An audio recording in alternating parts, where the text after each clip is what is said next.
Pertama-tama saya ucapkan terima kasih buat Bapak Barat yang sudah memberikan saya kesempatan untuk sharing firman di tempat ini. Dan sudah saya tahu tadi hujan deras sekali.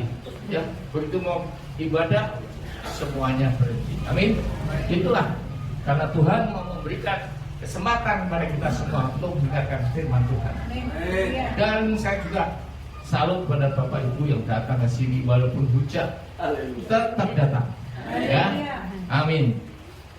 Nah, Bapak Ibu, malam ini saya akan membawakan sharing firman dengan tema kekhawatiran dan ketakutan. Ya. Oke, ya. Next. Kita baca sama-sama. Kekhawatiran adalah perasaan yang timbul akan sesuatu hal yang belum diketahui secara pasti. Dan ketakutan adalah suatu tanggapan emosi terhadap suatu ancaman. Jadi kita khawatir itu karena perasaan sesuatu yang belum tentu terjadi. Wah, nanti kalau aku kena PHK, suamiku bagaimana? Kalau anakku di luar, nanti bagaimana? Dan sebagainya. Padahal itu belum terjadi. Dan ketakutan ketika debt collector minta membayar utang kita, maka kita takut atau kita diancam. Ya, awas kamu. Kalau kamu keluar nanti aku pukuli. Itulah ketakutan. Ya, kekhawatiran apakah itu? Menggambarkan gangguan psikologis yang dapat memiliki karakter yaitu berupa rasa takut, keprihatinan terhadap masa depan, kekhawatiran yang berkepanjangan, dan rasa gugup, stres, susah tidur dan sebagainya. Oleh karena masalah-masalah yang dihadapi maupun keinginan hidup berkelimpahan, hidup tanpa masalah dan masa depan yang baik. Saudara, banyak orang-orang percaya yang tahu janji-janji dan pemeliharaan Tuhan, tetapi semuanya itu tidak membuat dia mengalami damai sejahtera ketika hidupnya mengalami masalah-masalah yang berat. Saudara, semua kita tahu bahwa ramalan tahun depan 2003 akan terjadi resesi dunia. 2023. Hah? 2023. Iya, 2023. Next year kan? Sekarang ini sudah banyak wanita-wanita di Inggris yang melacurkan diri untuk membayar apa? Rekening listrik. Bayangkan, ya. Dan di Amerika yang katanya negeri kaya, itu antrian panjang sekali untuk mendapatkan makanan di babak makan. Ya, ya. Akibat perang Rusia dan Ukraina menyebabkan naiknya semua harga makanan, minyak dan sebagainya. Ketakutan akan terjadinya perang nuklir. Nah, sekarang saudara, ada 3 respons dalam menghadapi masalah. Yang pertama adalah cuek, masa bodoh, ya. Yang kedua, khawatir dan takut. Dan yang ketiga, mendapatkan kekuatan karena dengan iman percaya bahwa bersama Yesus tidak ada yang perlu dikhawatirkan dan ditakutkan. Amin. Amin ya. Jadi apa penyebab kekhawatiran dan ketakutan? Next. Ya. Baca sama-sama. Kekhawatiran dan ketakutan ternyata disebabkan oleh jiwa. Yaitu apa? Pikiran, emosi, dan kehendak. Yang menyebabkan kita takut adalah ketakutan itu sendiri. Ya. Orang yang takut mati akan mati tidak? Mati juga. Mati. Orang yang tidak takut mati tidak? Mati juga. Mati juga. Jadi baik kita takut atau tidak takut mati, akhirnya juga semuanya mati. Betul? Ya, seperti kata firman dalam Matius 6 ayat 27. Siapakah di antara kamu yang karena kekhawatirannya dapat menambahkan sehasta saja pada jalan hidupnya? Ya, karena khawatir kita nambah 1 hasta itu cuma 5%, itu nggak mungkin. Kekhawatiran tidak akan membuat kita bisa melangkah 1 hasta lebih. Artinya apa? Artinya kehidupan kita sepenuhnya dan seluruhnya ada di tangan Tuhan. Kedaulatan Allah dan kehendak Allah yang sepenuhnya menentukan takdir kita. Semua yang terjadi adalah menurut kerelaannya. Jadi alangkah damai sejahteranya hidup ini jika tidak ada rasa khawatir dan takut. Halo? Betul? Amin. Amin. Baik. Jiwa kita, yaitu pikiran, emosi, dan kehendak adalah kubu pertahanan yang diserang iblis. Tempat iblis mengintimidasi kita dan yang dapat diserang iblis hanyalah jiwa kita. Sama seperti iblis menggoda Hawa dengan memakai firman untuk menyesatkan. Iblis selalu memakai firman karena dia dulunya adalah Lucifer, malaikat tertinggi, pemuji tertinggi. Karena kesombongannya ingin menyamai seperti Allah, maka dia dijatuhkan ke bumi. Nah, iblis memberikan alasan kenapa Allah tidak mengizinkan makan buah pengetahuan. Adalah karena Hawa, kalau mau makan ini maka kamu seperti Allah yang tahu mana yang baik dan yang jahat. Ya. Nah, ini pula yang menyebabkan Lucifer yang ingin seperti Allah, yaitu kesombongan, ingin seperti Allah. Nah, next, agar tidak khawatir dan takut, apa yang harus kita perbuat? Ya, satu, Jangan memberi celah kepada iblis untuk mengintimidasi dan menyerang jiwa kita, yaitu pikiran, emosi, semua baca, kehendak, dan panca indera.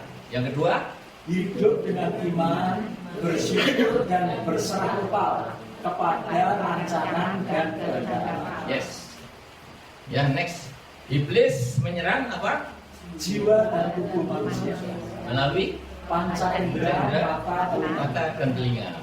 Nah, dalam Kejadian 3 ayat 6, next, baca sama-sama. Perempuan itu melihat bahwa ulah pohon itu baik untuk dimakan dan sedap kelihatannya. Lagi pula pohon itu menarik hati karena memberi pengertian. Lalu yang mengambil dari buahnya dan dimakannya dan diberikannya juga kepada suaminya yang bersama-sama dengan dia, dan suaminya pun memakannya. Jadi pertama kali apa? Melihat dari mata, ya.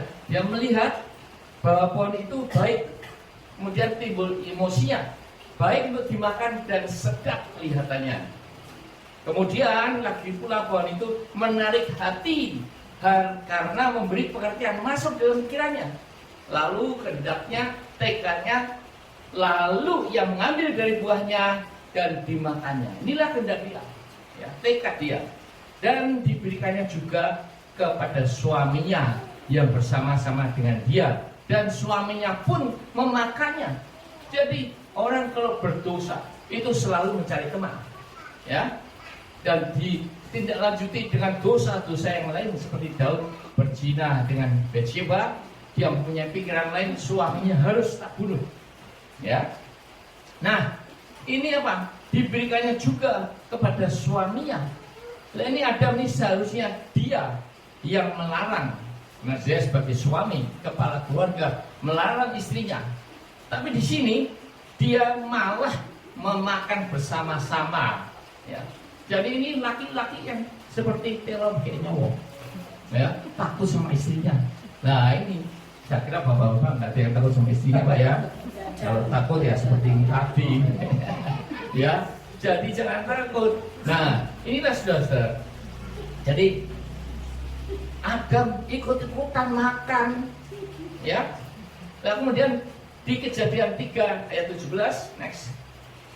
Lalu baca sama-sama. Lalu firman-Nya pada manusia itu, karena engkau mendengarkan perkataan istrimu dan makan dari buah pohon yang telah aku perintahkan padamu, jangan makan daripadanya, maka terkutuklah mata karena engkau dengan susah supaya engkau akan mencari rezekimu dari tanah seumur hidup Kenapa setan menggoda Hawa?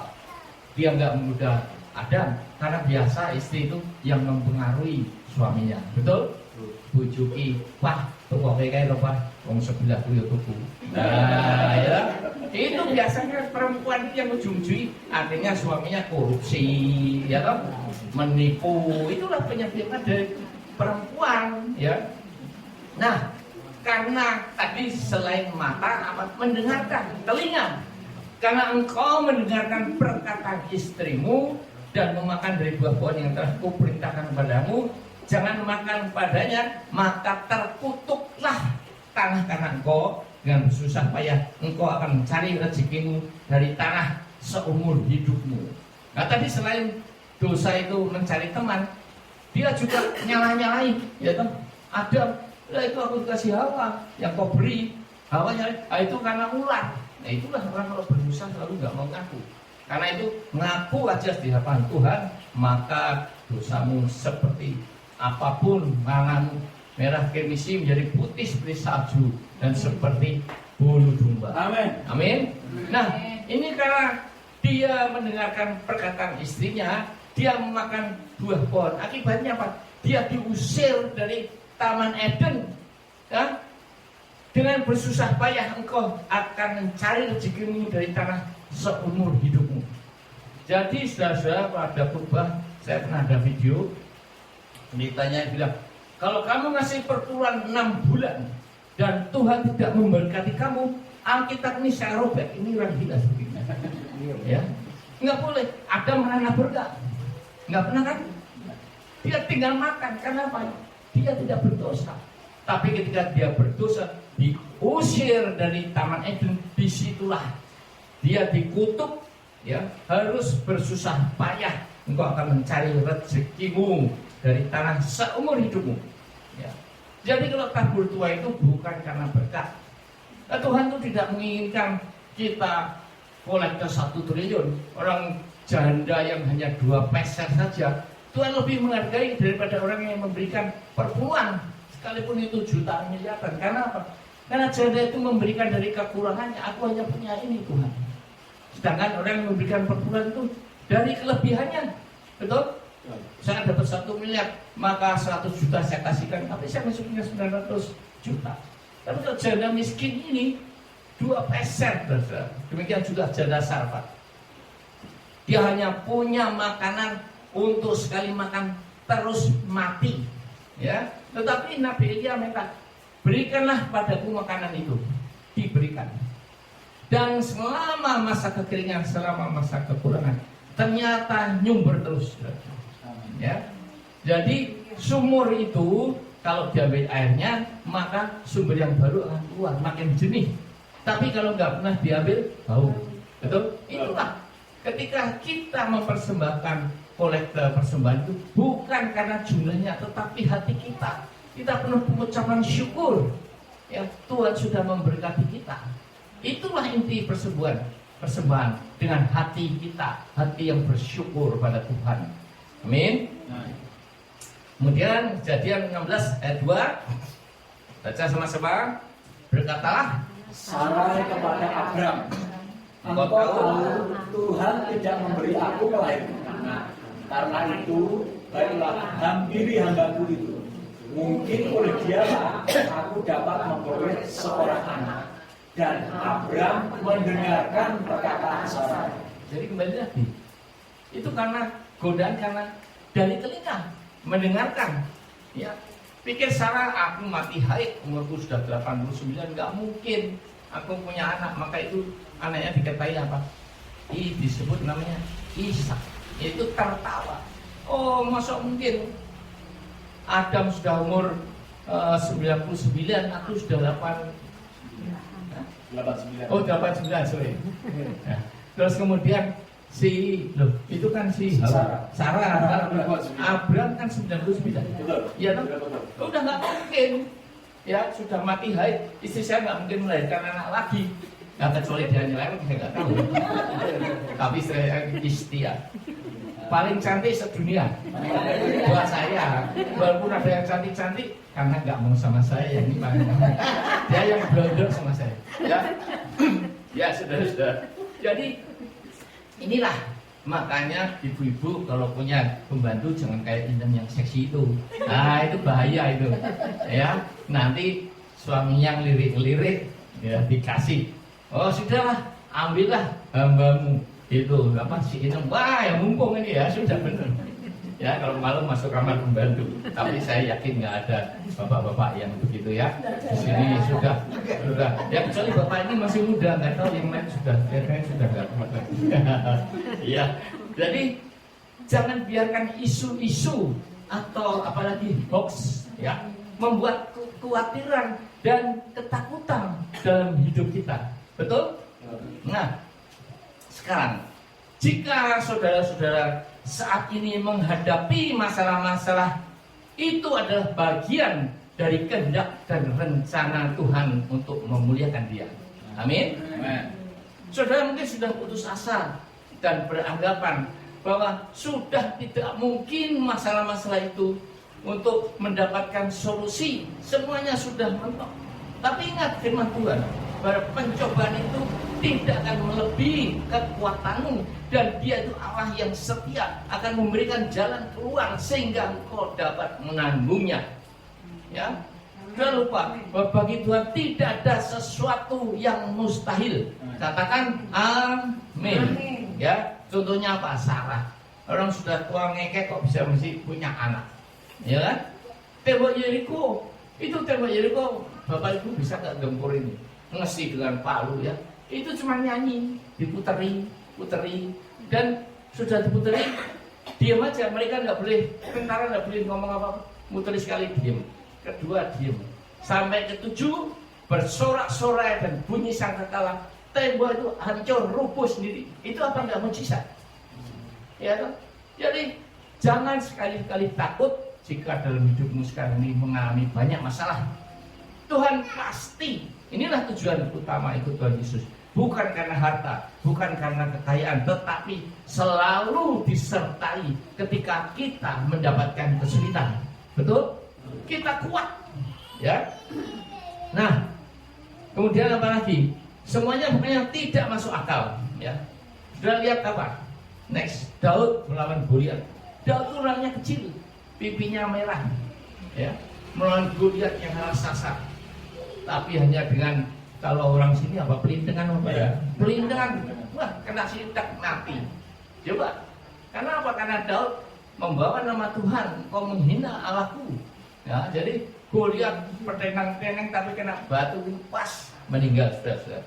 Demikian juga masalah kita yang sebesar Goliat akan kita kalahkan ketika kita punya iman bahwa Tuhan besertaku, pasti selesai masalah. Amin. Yes. Nah, di Ulangan 3 ayat 22. Baca lagi. Janganlah takut kepada mereka, sebab Tuhan Allahmu dialah yang berperang untukmu. Nah ini saudara-saudara, kita nggak akan kuat berperang. Ya, Gideon dengan dulunya 30.000, kebanyakan 10.000, kebanyakan 300 melawan berlaksa-laksa orang Midian dan Amon. Ya. Dan Tuhan yang bekerja, mereka tentara hanya nabuh genderang sama obor, tentara itu saling bunuh-membunuh. Itu masuk akal enggak? Enggak masuk akal, saudara-saudara. Semua yang Tuhan kerjakan tidak masuk akal.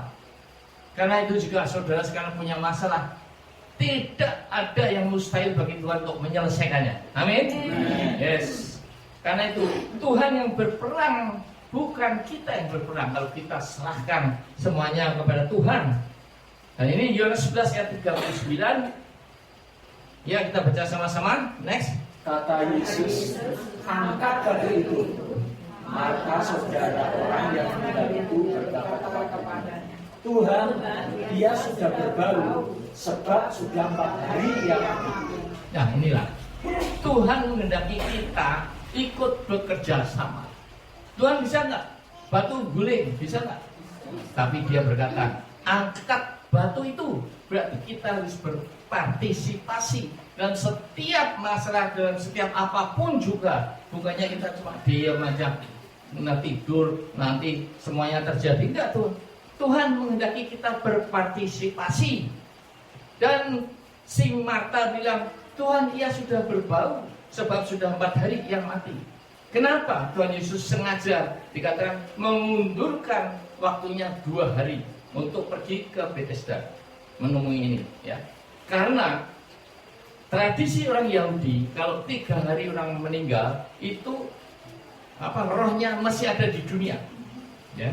Dan yang bisa menghidupkan itu adalah nabi. Tapi kalau sudah 4 hari, roh itu naik meninggalkan jasadnya. Dan yang bisa membangkitkan adalah Mesias. Dan itulah Tuhan Yesus. Sengaja dia mundur 2 hari supaya mereka tahu bahwa akulah Mesias itu. Amin, saudara-saudara. Nah, saudara-saudara, dalam Roma 8 ayat 28 dikatakan bahwa aku baru tahu sekarang bahwa Allah turut bekerja. Ya, jadi bukan kita sendiri atau Allah sendiri. Allah turut bekerja, berarti kita juga harus bekerja untuk mendatangkan dalam segala sesuatu untuk mendatangkan kebaikan bagi mereka yang mengasihinya. Syaratnya mengasihi, dan dengan itu nama Tuhan akan dipermuliakan, saudara. Ya, nah, saudara, demikian juga masalah-masalah yang kita hadapi itu diizinkan oleh Allah karena Allah mempunyai tujuan tertentu agar namanya dipermuliakan. Maria tidak mau menemui Tuhan Yesus karena dia kecewa. Seandainya Tuhan Yesus ada sebelum Lazarus mati, maka kematian itu tidak akan terjadi. Nah, bukankah saudara dan saya juga sering kecewa kepada Tuhan Yesus? Kita mengeluh karena doa yang sudah lama tidak terjawab. Padahal saudara sudah melayani Tuhan, sudah berbuat menjadi pelaku-pelaku firman dan sebagainya.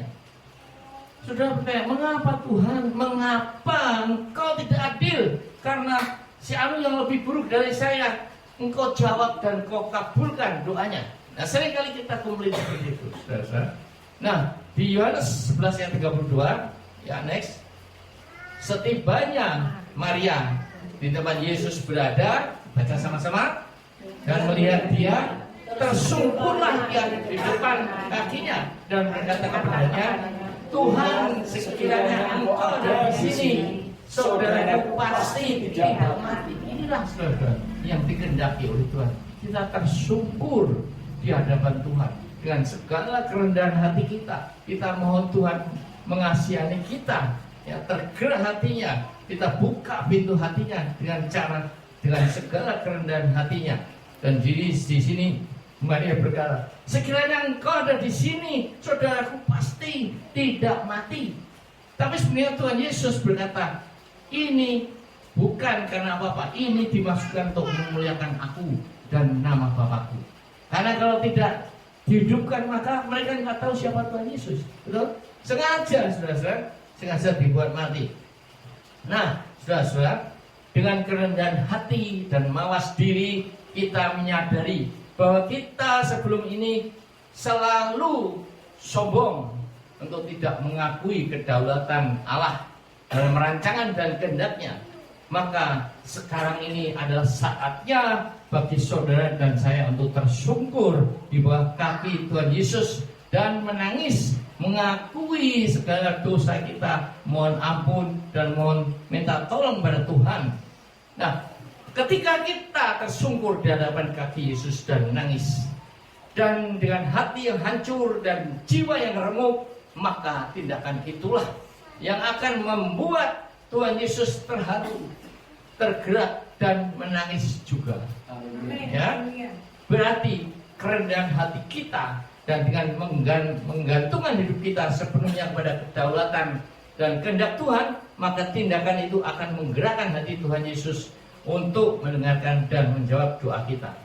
Sekali lagi, merendahkan diri di bawah kaki Yesus. Katakan amin. Amin. Sudah ingat perempuan Fenisia yang ketika mau minta Tuhan Yesus untuk menyembuhkan anaknya kerasukan, dia muridnya malah suruh diusir. Tuhan Yesus diam aja, ya. Dan akhirnya Tuhan berkata, tapi dia makin mendekat. Tuhan berkata, ini bukan untuk orang di luar Yahudi, karena Fenisia itu bukan orang Yahudi. Tapi dia tetap, tolong kasihani aku, tolong aku. Dan Tuhan malah menghina, Ini apakah aku harus mengambil roti dari anak-anak, melemparkannya orang lain? Coba bayangin, dia itu dianggap seperti anjing. Ya, kalau orang dulu itu di luar bangsa Israel maka sebutannya adalah anjing. Kalau seperti sekarang itu kafir, kufar kafir itu, ya. Tapi dia tetap merendah, dan dia bilang apa? Anjing pun itu makan remah-remah yang jatuh dari meja tuannya, bobrokan itu. Begitu rendahnya dia, dikatakan anjing masih tetap aja memohon belas kasihan Tuhan. Dan akhirnya karena imannya itu, Tuhan berkata, sembuhlah anakmu. Sembuh seketika. Itulah saudara-saudara, kita jangan sekali-kali sombong di hadapan Tuhan, ya saudara. Saudara, Tuhan menghendaki persembahan yang dapat menyenangkan hatinya, bukan uang triliunan atau harta benda lainnya yang tidak mungkin dapat untuk membayar hutang Tuhan Yesus di kayu salib yang tidak ternilai harganya. Dan dikatakan, Tuhan, dengan darah itu engkau sudah dibayar lunas. Zaman dulu kalau dibeli itu dia jadi apa? Budak belian. Budak belian itu tidak punya hak apapun dalam hidupnya.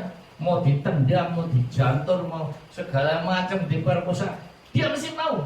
Tidak dikasih makan juga harus tidak bisa melawan. Itulah, kita ini sudah tidak mempunyai hak lagi di hadapan Tuhan. Jadi apapun yang Tuhan perintahkan, apapun yang Tuhan katakan, apapun yang terjadi dalam hidup kita, kita hanya bisa apa? Bersyukur. Bersyukurlah selalu, ya.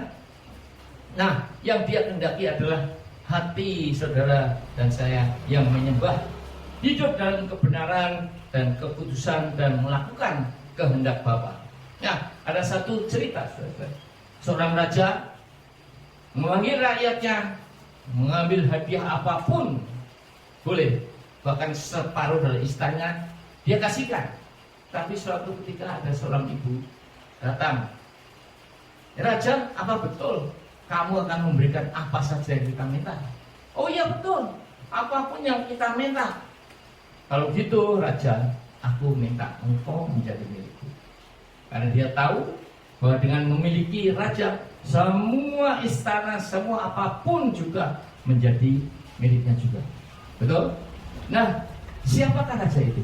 Raja itu adalah Tuhan Yesus. Ketika kita memiliki Tuhan Yesus, apapun juga akan diberikan kepada kita. Minimal kita akan kecukupan, ya. Ikut Tuhan Yesus itu bukan menjadi kaya raya, nama tenar, jabatan tinggi, tapi apa? Hidup kekal di surga. Itu yang pertama. Yang kedua, selama di dunia ini kita mendapatkan penyertaan, kekuatan dari Tuhan untuk menghadapi semua masalah-masalah. Amin, saudara-saudara.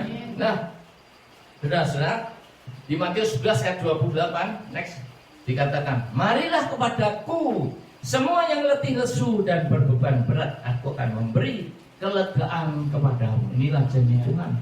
Ketika kita susah, ketika kita sedih, datang kepada Tuhan, maka kita akan merasa lega. Apalagi kalau kita bisa menyembah Tuhan sampai menangis Tuhan. Nah, saudara, ya, saya pernah dulu ke Semarang ini karena teman saya tidak tahunya kredit keluar hanya dalam waktu seminggu. Saya di sikut, saudara. Istri saya baru 1 bulan datang Semarang, hamil 4 bulan. Aduh, pusing, saudara.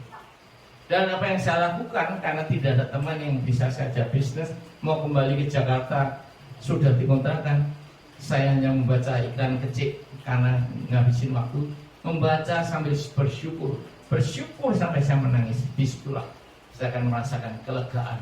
Saya nggak lagi susah, tertekan, tapi Tuhan telah memberikan kelegaan kepada itu. Maka itu saudara, berlututlah di kaki Yesus. Dengarkan suaranya yang lembut memanggilmu. Menangislah dan bertobat. Karena Tuhan dekat dengan orang yang hancur hatinya dan jiwanya remuk. Minta ampun jika selama ini saudara dan saya tidak mempunyai iman untuk dapat mengusir semua kekhawatiran dan ketakutan.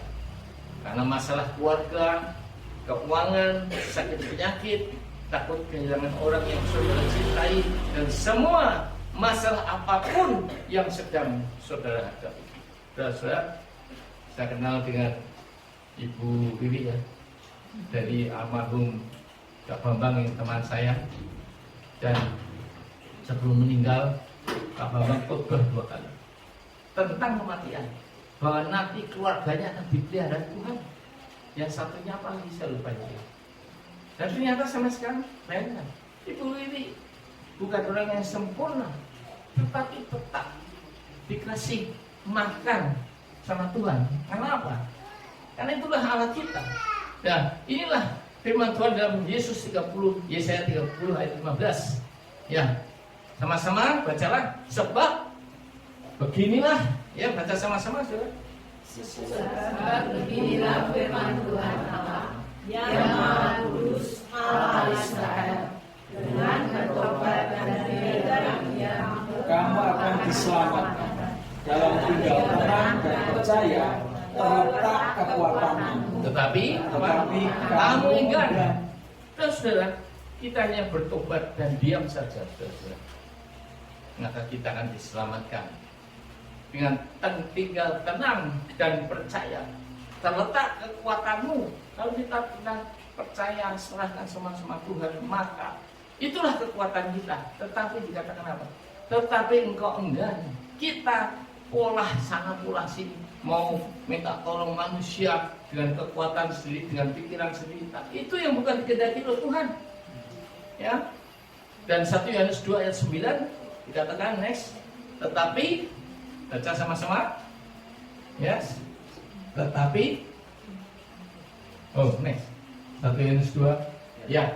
Baca sama-sama. 2, 3. Tetapi seperti ada tertulis, apa yang tidak pernah dilihat oleh mata dan tidak pernah didengar oleh telinga dan yang tidak pernah timbul di dalam hati manusia, semua yang disediakan Allah untuk mereka yang mengasihi. Ya, amin saudara. Ketika saya harus membayar fee mengurus tanah saya, ternyata orang yang mau meminjamin uang nggak punya uang karena COVID, bisnisnya mati. Saya semalam berdoa, bangun saya berdoa, Tuhan sediakan dananya Tuhan. Ya, sediakan dananya. Dan saya ditelepon orang yang mau menolong saya. Udah saya talangi dulu, nggak usah bayar bunga, nggak usah apa-apa. Coba bayangin Tuhan, inilah yang dikatakan tidak pernah didengar oleh telinga, tidak pernah dilihat oleh mata, tetapi disediakan oleh Tuhan untuk mereka yang mengasihi. Ya, Matius 6 ayat 36, next, baca sama-sama. Janganlah, Sebab itu janganlah kamu khawatir akan hari esok, karena hari esok mempunyai kesusahannya sendiri. Kesusahan sehari cukuplah untuk sehari. ya saudara-saudara, nggak usah mikir besok, hari ini aja. Kalau orang kaya, ya besok siapa yang mau saya makan, betul? Kalau orang yang pas-pasan, besok aku mau makan apa? Tapi nggak usah mikir hari ini aja, saudara-saudara. Hari ini sudah cukup, tidur dulu, besok ya gitu lagi, masih ada lagi. Ya, di Lukas 12 ayat 6 dikatakan, bukankah burung pipit dijual 5 ekor 2 duit? Sehubung demikian tidak seekor pun daripadanya yang dilupakan. Bayangkan saudara-saudara, 1-2 duit itu mungkin 2 peser atau 2 dinar ya. Itu 5 itu selalu dipelihara Tuhan. Sudah, kalau burung itu mesti bisa terbang dari Semarang ke Ungaran. Bahkan di Eropa itu, dari Eropa sampai Afrika kalau musim dingin. Itu dipelihara. Jalan lagi burung, kita lihat cecak nggak? Cecak bisa terbang nggak? Nggak bisa. Di sini aja tahu dikasih nyamuk sama Tuhan. Betul? Itulah Tuhan, cecak yang nggak bisa apa-apa dikasih makan, apalagi saudara dan saya, anak-anak Tuhan pasti lebih daripada cecak, saudara. Amin. Nah, di Matius 6 ayat 33, inilah syaratnya supaya kita diberkati. Baca sama-sama. Carilah dahulu kerajaan Allah dan kebenarannya, maka semuanya itu akan ditambahkan kepadamu. Saudara, cari kerajaan Allah, semua yang ditambahkan. Saya akan bersaksi tentang diri saya. 22 tahun sudah saya punya masalah tanah sampai sekarang. Ya, uang saya habis, utang saya banyak sekali. Ya, 19 tahun saya tidak mempunyai income, nol saudara. Padahal dulu saya diberkati Tuhan, saya keliling dunia 26 negara berkali-kali. Ya, duit banyak, naik Mercy. Sekarang mungkin saya bodol ditabrak sana sini sudah. Karena saya lanjutin ngawur, asal aja. Ya, nggak punya duit sudah. Tapi saya mesti dapat dijadikan saluran berkat, memberi makan tukang-tukang becak. Tapi sekarang dilarang, Pak. Kalau ketahuan didenda 1 juta, Pak. Ya, mengasih makan didenda. Ya, sudah 19 tahun tanpa income. Sampai sekarang muka saya seger gak? Seger. Cuma kalah rambutnya aja. Ya.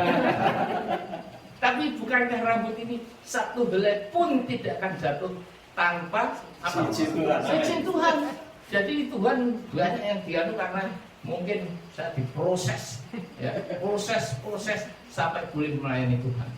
Dulu saya orangnya sombong, maunya sendiri sama istri saya. Kalau orang saya ini sudah berobat itu apa? Jadinya tobat lah. Saya semaunya sendiri aja. Sampai sekarang saya mesti banyak yang gitu, sombong, ya loh. Was pokoknya di sini selama 22 tahun saya diproses Tuhan. Semua sikap-sikap saya yang sombong, yang apalagi egois, segala macam, ya. Dulu istri saya selalu merasa kalah sama saya, tapi sekarang dia lebih galak dari saya. Saya terima aja. Ini memang saya diproses Tuhan.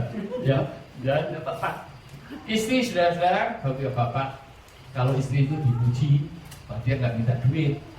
Ya, di saya kalau saya bilang, wah kamu cantik, bodinya kayak gitar Spanyol. Nggak minta duit saudara. Tapi ketika saya mau makan, kamu udah masih duit dari mana? Ya. Lah, istri puji suami Anda walaupun kayak Hanuman, itu yakin. Wah kamu gantengnya setengah mati, nanti dikasih duit. Nah itu rahasia suami istri. Ya, ketika istri di dapur, saya peluk dia, walaupun kecil sedikit nggak apa-apa aja. Itulah yang dikehendaki oleh istri, disayang oleh suaminya. Ya, cukup di situ aja. Dicium aja mampu sidik rambut wong, ya itulah saudara-saudara. Nah, coba bayangkan dari mana uang saya 19 tahun saya belum pernah makan nasi kecap saudara. Apalagi kelaparan, enggak pernah. Karena apa? Karena saya punya tabungan bank surga. Amin. Ketika kita menjadi pelaku firman, ketika kita melayani Tuhan, ketika kita mau memberikan kasih kepada sesama kita, tabungan kita di surga itu selalu nambah. Bukannya kalau ATM ditarik, maaf saldo Anda tidak mencukupi. Ini selalu cukup saudara-saudara. Saya nggak tahu dari mana datangnya duit, tahu dikasih duit gitu ya. Ya, saya nggak pernah mengharapkan anak saya 1 rupiah pun saya nggak pernah. Tapi ada yang ngasih, anak saya juga ngasih. Ya terima kasih. Ya, itulah saudara-saudara. Jika saudara memang bergantung sepenuhnya kepada Tuhan, bahwa Tuhan tidak akan membiarkan burung pipit yang 5 ekor itu 2 duit masih tetap dipelihara, apalagi saudara dan saya. Amin. Amin saudara-saudara. Ya kira-kira sekian dulu. Jadi kalau saudara-saudara itu mengalami masalah, nggak usah takut. Kita punya Tuhan yang hidup. Amin. Ya? Amin, karena saya ngalami sendiri. Marilah kita berdiri, kita sama-sama menyanyi bersamamu.